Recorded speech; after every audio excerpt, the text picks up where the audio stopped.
Hello मेरे प्यारे दोस्तों, आपके सामने मृदुल सैनी, एक टैरो मास्टर, एक टैरो रीडर, आप सबको टैरो के बारे में कुछ अवगत कराने आई हूँ।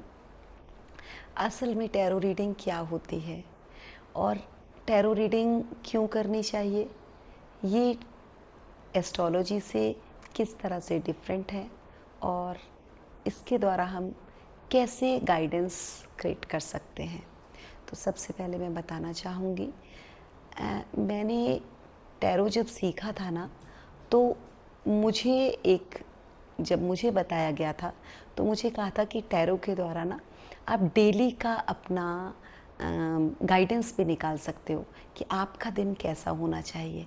तो मुझे बहुत बहुत अंदर से इंटरेस्ट आया था कि कुछ ऐसी चीज़ भी हो सकती है कि मैं सुबह कार्ड्स निकालूं और मैं अपने पूरे दिन को पहले से ही क्रिएट कर लूं।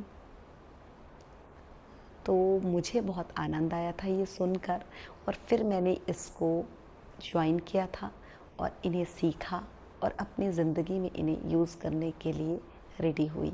तो मतलब मैं ये कहूँगी, कई बार एक छोटी सी बात हमें अंदर तक घर करती है कि ऐसा कैसे, और मैंने इस चीज़ को जिया है। मैं अपना डेली का टैरो कार्ड देखती हूँ और उसके द्वारा गाइडेंस निकालती हूँ और गाइडेंस के द्वारा उसी तरह से अपने दिन को पूरी तरह से उसी वे में चलाती हूँ और मुझे बहुत अच्छे रिज़ल्ट्स आते हैं। तो ये तो हुआ, अगर मैंने इसे सीखा तो मैं इसको इस तरह से यूज़ करती हूँ। बट आप सब के लिए मैं बताना चाहूँगी, जैसे हम एस्ट्रोलॉजी में हम अपना पास्ट प्रेजेंट फ्यूचर देखते हैं, इसमें भी हाँ दोस्तों, आप पास्ट प्रेजेंट फ्यूचर के बारे में अवगत हो सकते हैं। इसमें जिस तरह से हम इसे सीखते हैं या हम किसी का निकालते हैं, तो सबसे पहले हम उसका पास्ट, प्रेजेंट और फ्यूचर ही देखते हैं। तो पास्ट मतलब जो आज तक उसका था, उसके बारे में उसको डिटेल बताते हैं, तो वो हमारे साथ कनेक्ट हो पाता है। फिर उनका प्रेजेंट बताया जाता है और उसके बाद फ्यूचर। और इस बीच में उन्हें गाइडेंस, क्यों पास्ट में क्या हुआ था उस बारे में जब हम बताते हैं तो वो हमारे साथ कनेक्ट हो पाते हैं। प्रेजेंट अगर चल रहा है, प्रेजेंट में अगर कहीं ना कहीं कोई चैलेंज है, तो किस तरह की गाइडेंस लेनी है, कैसे उस चीज़ को कवर करना है, वो भी वो कार्ड्स हमें बताते हैं। उसके बाद हम फ्यूचर तक जाते हैं। तो ये हम पास्ट प्रेजेंट फ्यूचर निकालते हैं। आफ्टर दैट उसके बाद आपके प्रश्न होते हैं।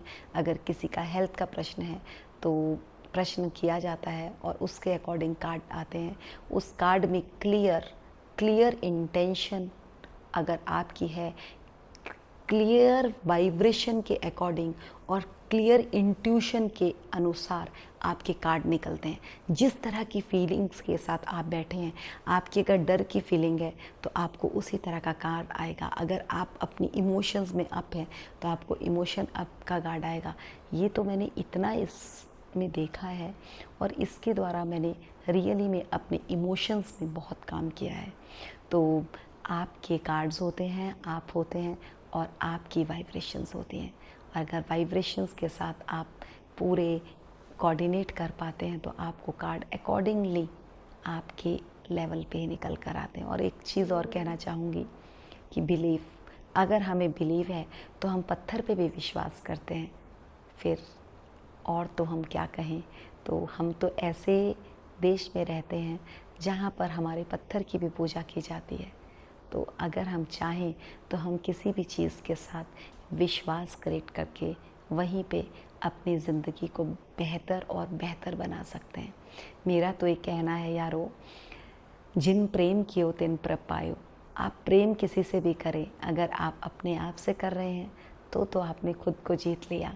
बट अपने आप तक प्रेम तक पहुंचने के लिए अगर हमें कुछ टूल्स की ज़रूरत पड़ती है तो दैट्स अ टूल्स। ये टूल्स हैं आपको आगे बढ़ाने के लिए, आपके साथ आपको जुड़ाने के लिए। सो जुड़े रहें, इस तरह से ही खुद को समझते रहें और मेरे साथ ज़रूर आएँ मेरे टैरो रीडिंग में। मैं अपनी टैरो रीडिंग फिर से लेकर आ रही हूँ 11 बजे, 11 बजे से लेकर 11:15 तक। अगर चाहें तो ज़रूर जुड़ें, खुद भी जुड़ें, अपने साथ अपने दोस्तों को भी जोड़ें। सब्सक्राइब करें मेरे चैनल को, लाइक करें और कमेंट करें। Thank you, thank you, thank you. Love you to all.